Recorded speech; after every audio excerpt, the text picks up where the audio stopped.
Good morning students of class 12।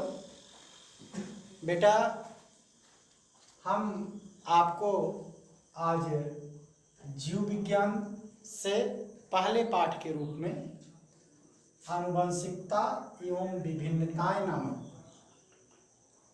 Lesson के विषय में बताएंगे, जिसको आप इंग्लिश में हेरिडिटी एंड वेरिएशन के नाम से जानते हैं।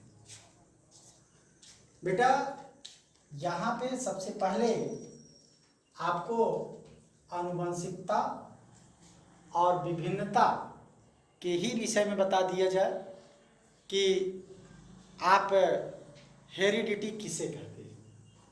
अगर बात करें हम हेरिडिटी की, तो heredity can be defined as the science that deal with the principle which govern the transmission of characteristics from parent to offspring। मेरे कहने का अर्थ है कि हेरिडिटी में हम यह पढ़ते हैं किस तरीके से एक पेरेंट के लक्षण बच्चों तक जाते हैं, पेरेंट्स के कैरेक्टर ऑफस्प्रिंग तक जाते हैं। इस बात को हम कहाँ पढ़ते हैं? आपका आनुवंशिकता में पढ़ते हैं। वहीं दूसरी तरफ विभिन्नता कहने का अर्थ होता है, यहाँ पे आप जानते हैं बहुत सारे प्राणी हैं। यहाँ जितने प्राणी हैं, चाहे वो छोटे हैं या बड़े हैं, या एक आकार वाले हैं, या एक ही रेस वाले हैं, एक जाति वाले हैं, लेकिन वो सभी प्राणी एक दूसरे से भिन्न दिखते हैं। उनका शेप, उनका साइज, उनका रूप, उनका आकार आप देखेंगे कि वो अलग अलग दिखते हैं। इस बात को हम भिन्नता के नाम से जानते हैं, इसे हम भिन्नता कहते हैं। मेरे कहने का अर्थ हुआ कि आप सभी बच्चे जब एक ही क्लास में बैठे होते हैं तो निश्चित तरीके से आप लोगों में बहुत सारी चीज़ें एक जैसी होती हैं, लेकिन वहीं पर आप यह भी जानते हैं कि हर बच्चा, हर स्टूडेंट अपने आप में एक यूनिक फीचर रखता है, और वो एक दूसरे से वही यूनिक फीचर उसको क्या कर देता है? अलग कर देता है। इसी बात को आप क्या कहते हैं? भिन्नता कहते हैं। तो आनुवंशिकता कहने का अगर अर्थ आप समझने चाहेंगे तो आनुवंशिकता कहने का अर्थ हो रहा है कि किस तरीके से माता पिता के कैरेक्टर एक पीढ़ी से दूसरी पीढ़ी में जाते हैं। इस बात को हम हेरिडिटी में जानते हैं, कैसे वो गवर्न होता है। और वेरिएशन कहने का अर्थ हो रहा है कि यहाँ पे उपस्थित जितने जीव हैं उन सब में क्या अंतर है, वही चीज़ क्या कहलाती है? वेरिएशन कहलाती है, भिन्नता कहलाती है।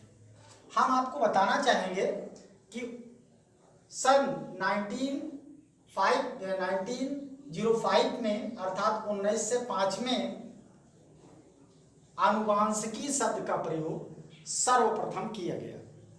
आप विलियम वेटसन का नाम सुने होंगे। विलियम वेटसन ने सबसे पहले 1905 में आनुवांशिकी शब्द का प्रयोग किया। उसके बाद आप इस जेनेटिक्स के विषय में, आनुवांशिकी अगर आप बात करना चाहेंगे जेनेटिक्स क्या है, आनुवांशिकी क्या है, यहाँ तो आपने आनुवांशिकता पढ़ा, यहाँ आनुवांशिकी शब्द रखा गया है, जेनेटिक्स कहा गया है। इस जेनेटिक्स शब्द का प्रयोग सर्वप्रथम विलियम वेटसन ने किया। और कब किया? 1905 में किया गया उनके द्वारा। इस जेनेटिक्स के फादर को सर ग्रेगर जॉन मेंडल को कहा जाता है।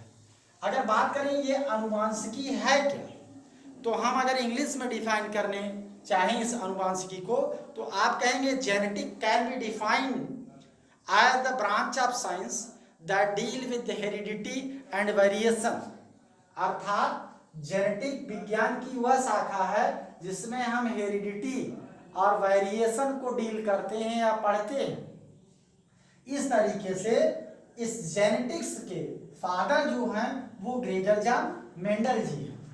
यह आप जानेंगे कि इनका जन्म जो है 22 जुलाई 1822 में हुआ।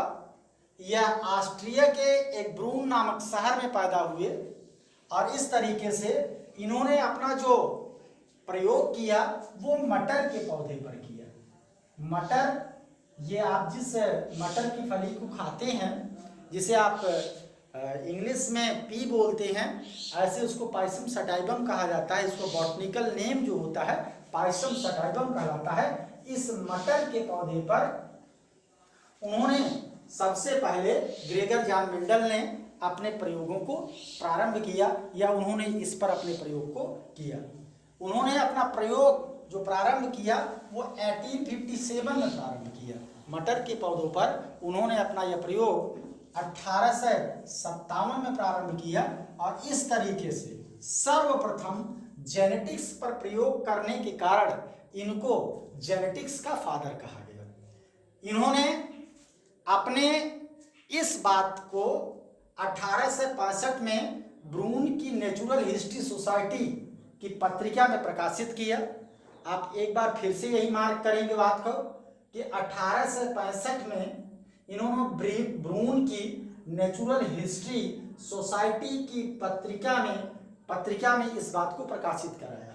अपने प्रयोगों को इन्होंने इस पत्रिका में प्रकाशित कराया और इसके बाद इनका परिणाम एक वर्ष बाद 1866 में आने लगा और दुर्भाग्य यह रहा कि इनके मृत्यु के लगभग 16 साल बाद इनकी बातें लाइट में आई, प्रकाश में आई और इनको ये श्रेय मिला कि इनको फादर ऑफ जेनेटिक्स के नाम से जाना गया। और वो श्रेय कब मिला जब ये 3 साइंस, जिसका नाम ऐसे नीचे अंडरलाइन कर रहे हैं हम, इसको आप देखते रहिए कि Hugo de Vries, Carl Correns और शर्मॉक ने, जब ये 3 वैज्ञानिकों ने अपने परिणाम को, अपनी बातों को, जेनेटिक्स के चीज़ों को इन तीनों साइंटिस्टों ने बताया, तो इसके पूर्व यह पाया गया कि इस बात को सर ग्रेगर जॉन मेंडल ने पूर्व ही बता दिए हैं। तब से ग्रेगर जॉन मेंडल को फादर ऑफ जेनेटिक्स के नाम से जाना जाने लगा। अभी मैंने आपको बताया कि मेंडल जी ने अपने प्रयोगों को किस पे प्रारंभ किया, मटर के पौधों पर प्रारंभ किया। मैं आपको ये बताना चाहूँगा कि मेंडल जी ने मटर के पौधों पर प्रयोग जो प्रारंभ किया, यह प्रयोग उनकी कोई सोची समझी प्रयोग के रूप में नहीं थी, बात कि हम मटर पर ही प्रारंभ करें, बल्कि यह ग्रेगर जॉन मेंडल जी एक पादरी थे। यह एक गिरजाघर में पादरी के रूप में काम करते थे। वहाँ जो उद्यान था, जो गार्डन था, उस गार्डन में इन्होंने मटर के पौधों को लगाया था। उस मटर के पौधों पर इन्होंने प्रयोग किया और इस तरीके से मटर का पौधा इनके लिए सौभाग्य बना। अगर मटर के पौधे के स्थान पर कोई और भी पौधा होता तो यह प्रयोग शायद यह श्रेय इनको नहीं मिल पाता। आप समझना चाहेंगे कि ऐसा क्या था मटर के पौधे में कि ये श्रेय आपको ग्रेगर जॉन मेंडल जी को जाता है। तो सबसे पहले ये बातें इस तरीके से आती थी, मटर के पौधे जो होते हैं, पहली बात तो ये सीजनल प्लांट होते हैं, इनको एक सीजन में उगाया जा सकता है। इस तरीके से एक व्यक्ति कई पीढ़ियों का इनका अध्ययन अपने लाइफ स्पॉन में कर सकता है। अगर ये पेरिएनुअल प्लांट होते, बहुवर्षीय पौधे होते, तो इन पौधों का अध्ययन एक व्यक्ति के द्वारा संभव नहीं था और इस तरीके से बहुत सारे जो जनरेशन थे उसके अध्ययन नहीं किए जा सकते थे और सही परिणाम व्यक्ति नहीं पा सकता था। तो पहली बात का मार्क ये आता है कि ये पौधे सीजनल प्लांट हैं।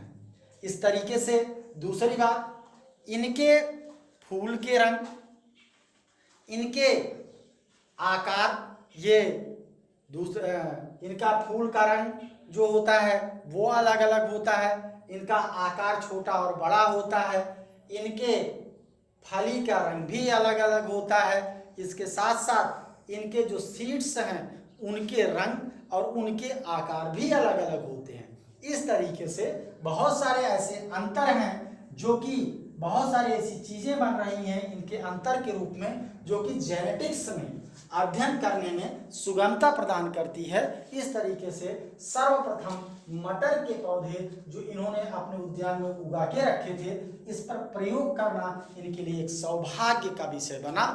और इन्होंने मटर के पौधे पर प्रयोग करके अपने 3 नियम दिए।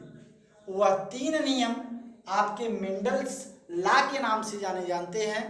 मेंडल्स के जो हैं वो थियरी के नाम से जाने जाते हैं, मेंडल्स के रूल्स कहे जाते हैं उन्हें। इस तरीके से इन्होंने पहला नियम जो दिया वो प्रबलता का, यह लॉ ऑफ डोमिनेंस कहलाया, प्रबलता का नियम इन्होंने दिया। दूसरा जो नियम इन्होंने दिया वह लॉ ऑफ सेरिग्रेशन का दिया। यह तीसरा नियम जो दिया गया लॉ ऑफ इंडिपेंडेंट असॉर्टमेंट का नियम दिया गया। इन्होंने जो पहला नियम दिया वह प्रभाविता का नियम दिया।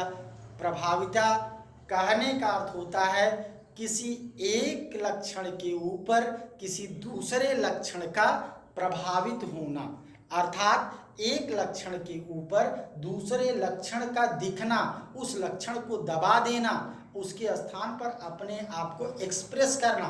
इसमें आपको ये बात बताई जाएगी।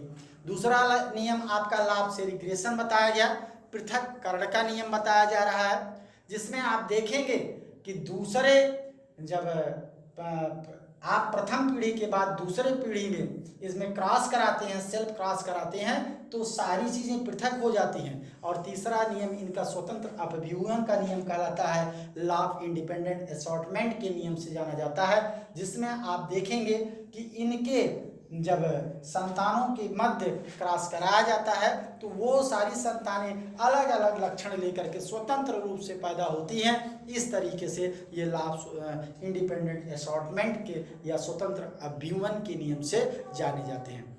इन बातों को बताने के पहले हम आपको चाहेंगे कि कुछ बातें, कुछ टर्म ऐसी होती हैं जो कि इस जेनेटिक्स के फील्ड में अप्लाई की जाती हैं, उन चीज़ों को हम पहले आपको समझा दें, उसके बाद हम आपको इन नियमों को बताना प्रारंभ करें। तो बेटा, मैंने आपको अभी बताया कि हम आपको मेंडल्स के रूल बताने के पहले कुछ टर्म बताएंगे जिसको आप जेनेटिक्स के फील्ड में या इस लेसन में बार बार यूज करते हैं। उन टर्मों को जानने के बाद आपका ये लेसन आसानी से समझा जा सकता है। सबसे पहले एक शब्द आता है जीन। इस शब्द को सर्वप्रथम जोहानसन नामक वैज्ञानिक ने यूज किया। यह जीन जो होता है गुणसूत्र पर स्थित डीएनए का एक छोटा सा खंड होता है जो कि माता पिता के लक्षण को संतान तक ले जाने का काम करता है। इस तरीके से आप यह भी कह सकते हैं डीएनए का वह छोटा खंड जो किसी एक विशेष लक्षण को कैरी करता है, एक जनरेशन से दूसरे जनरेशन तक ले जाने का काम करता है, उसे हम क्या कहते हैं? जीन कहते हैं। आप इसे अगर एक शब्द में डिफाइन करना चाहेंगे, एक सेंटेंस में, छोटे से सेंटेंस में डिफाइन करना चाहेंगे तो आप कह सकते हैं कि जीन आनुवंशिकता की इकाई है, अर्थात इसके द्वारा माता पिता के लक्षण एक पीढ़ी से दूसरी पीढ़ी में पहुंचाए जाते हैं। तो ये आपकी बात थी जीन की। दूसरा शब्द आता है आपका जीनोम। क्या है? गुणसूत्रों के हैप्लॉइड सेट को आप क्या कहते हैं? आप जीनोम कहते हैं। आप यह जानते हैं कि किसी भी व्यक्ति में, किसी भी प्राणी में गुणसूत्र की संख्या निश्चित होती है। मान लीजिए एक अगर आप बात करें ह्यूमन बॉडी की तो वहाँ पे 23 जोड़ी गुणसूत्र हैं। जब जोड़ी है तो इसमें सिंगल में संख्या आ जाएगी 46। तो यहाँ पे अगर 23 कह लिया गया, 23 की संख्या की गई तो ये इसका जीनोम बनता है। हैप्लॉइड सेट जो होता है गुणसूत्र का, वो उसका जीनोम कहलाता है। अगुणित समुच्चय गुणसूत्र का क्या कहलाता है? जीनोम कहलाता है। एक बार आपको फिर से ही समझा दें कि जीनोम जो है गुणसूत्रों का अगुणित समुच्चय है। अगुणित और द्विगुणित को हम n नंबर और 2n नंबर से प्रदर्शित करते हैं। जब हम n लिखते हैं तो यह अगुणित कहलाता है, अर्थात ये हैप्लॉइड है, और जब किसी संख्या को 2n लगा के लिखा जाता है तब डिप्लॉइड कहलाता है। ये अगर एक सामान्य सेल में, दैहिक सेल की बात करेंगे तो वहां 46 क्रोमोसोम्स है, अर्थात नंबर ऑफ क्रोमोसोम्स जो है 2n है। जाइगोट में नंबर ऑफ क्रोमोसोम्स ह्यूमन में 2n है। और वहीं दूसरी तरफ जब आप एक युग्मक की बात करेंगे, जैसे स्पर्म की बात की है, तो यहाँ पर स्पर्म में आप पाएंगे कि जो नंबर ऑफ क्रोमोसोम्स है वो 23 है। तो ये समुच्चय है, ये हैप्लॉइड समुच्चय है, तो ये जीनोम कहलाता है। तो आप एक बार फिर भी कह सकते हैं कि गुणसूत्रों के अगुणित समुच्चय को हम क्या कहते हैं? जीनोम के नाम से जानते हैं। तीसरी बात आती है कि जीन प्रारूप। जीन प्रारूप क्या होता है? इस बात को समझाने के लिए या समझने के लिए आप इस तरीके से समझ सकते हैं इस चीज को कि मान लीजिए एक जो पौधा है मटर का, उसमें कैपिटल टी और स्मॉल टी लंबाई के लिए 2 जीन हैं। ये कैपिटल टी डोमिनेंट कैरेक्टर है, स्मॉल टी जो है इसका रेसेसिव कैरेक्टर है, अर्थात अप्रबल लक्षण है, ये प्रबल लक्षण है। यहाँ पर ये पौधा दिखने में कैसा है, दिखता कैसा है, ये जैसा दिखता है ये इसका लक्षण प्रारूप है, फिनोटाइप है। दिखेगा तो ये लंबा, ये है दिखने में लंबा, लेकिन इसमें जो जीन उपस्थित है वो 2 प्रकार के जीन हैं जो हेट्रोजाइगस कंडीशन में है, अर्थात इसमें कैपिटल टी भी है, स्मॉल टी भी है। तो यदि हम इसके जीन को देखेंगे, किसी भी पौधे के आप यदि जीनी अभिव्यक्ति को पढ़ेंगे, उसके जीन की व्यवस्था को पढ़ेंगे, तो उसका जीन प्रारूप कहलाएगा। जैसे आपका ये इस capital T, small t, capital R, small r, ये आप कह सकते हैं राउंड के लिए या रेड के लिए भी यही सूचक बना लेते हैं आप। तो यहाँ जब जीन देख के कोई चीज बताएंगे तो उसका जीन प्रारूप कहलाएगा। और दूसरी तरफ जब आप उसके बाह्य लक्षण को देख करके अगर किसी चीज को बताएंगे तो उसका फिनोटाइप कहलाएगा। जैसे ये है तो हाइब्रिड, आपका capital T small T gene इसमें दोनों उपस्थित है, लंबे का भी बौने का भी, लेकिन ये दिखता कैसा है? लंबा दिखता है, इसलिए इसका क्या हुआ? लंबा दिखना क्या हुआ? फिनोटाइप हुआ। तो आप बाहर से जो लक्षण दिखाई देता है, भौतिक लक्षण या आप कह सकते हैं बाहर दिखने वाला लक्षण, उसका क्या कहलाता है? फिनोटाइप कहलाता है। फिर 5वीं बात आपकी आती है